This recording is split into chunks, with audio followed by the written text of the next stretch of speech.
Good evening, my loves, and welcome back to Bedtime Stories with Mommy J. It's been a while, but we're going to keep going because that's what we do. And we're continuing with The Day My Butt Went Psycho by Andy Griffiths. And we are on the last part of chapter 4. I believe it's 4D or 4E, but it will be labeled correctly. All right, so remember Zach ate all the rest of that food that no one else ate. After Zach had finished, he went outside to Ned's shed where the others were getting suited up. Ned's shed resembled a wrecker's warehouse, stocked with every conceivable Buttmobile spare part and accessory. Ned had obviously been collecting Buttmobile debris for a long time. "Hey," said the kicker, pointing to a panel of the wall made from the front section of a Buttmobile and with 306 BF painted on the side. "Didn't that belong to the F team?" "I think you're right," said the smacker, strapping an oxygen tank onto her back and going over to examine the panel more carefully. "How long ago did you find this, Ned?" Ned looked up from the belt. He was adjusting for Eleanor while she stood there pinching her nose. He said. "About 4 years ago. Found it in the Great Basin Valley, about an hour north of here." 4 years ago?" said the kicker. "That's when they disappeared. So that's what happened to them. Were there any survivors?" "None," said Ned. "By the time I found them, they were just bleached bones in the sand. The stink ants had stripped them clean." "I thought you said stink ants were harmless," said Eleanor. "Mostly," said Ned. "The ones around here are, but the farther you get into the desert, the larger and more aggressive they become." Eleanor made a face, and Ned went back to adjusting her tank. "Any stink ants come near me and I'll kick their butts," growled the kicker.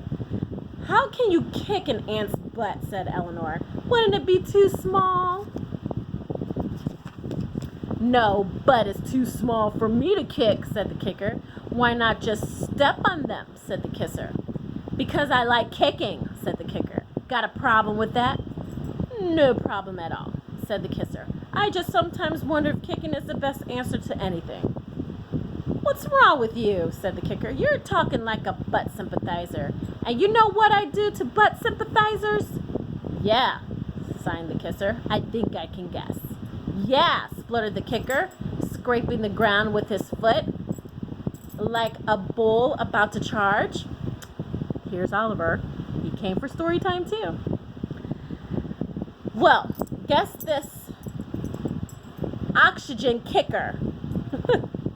He's trying to knock over the camera. Say hi, Oliver. Hi. Okay. The kicker took the mouthpiece and took a deep breath. "I want you all to take oxygen at least 5 times an hour," said Ned. "Any more, you risk running out before you cross the desert. Any less, and you risk methane madness." Any questions? "What about when we're asleep?" said Zach. "Nobody will be going to sleep," said Eleanor. "If you want your beauty sleep, then you better stay here." Zach looked at the smacker. She nodded. "Eleanor's right, Zach," she said. "Think you can handle the pace?" "Sure I can," he lied. The truth was that he didn't know if he could handle the pace. He'd never done a non-stop 3-day trek through the desert full of methane and flesh-eating stink ants before. But he was determined to find his butt and get to it before it did anything really insane or before the kicker kicked it into pieces. And as much as he liked Ned, he didn't want to spend a moment's more time at his shack than he had to. Eleanor pushed a pack into Zach's hand. "Here's your rations," she said. She gave packs to everyone else. "I put in as much food and water as the packs could hold. Go easy on it because I'm not sure how long we'll have to hold out." Zach pushed his breathing tank to the side and put the pack on.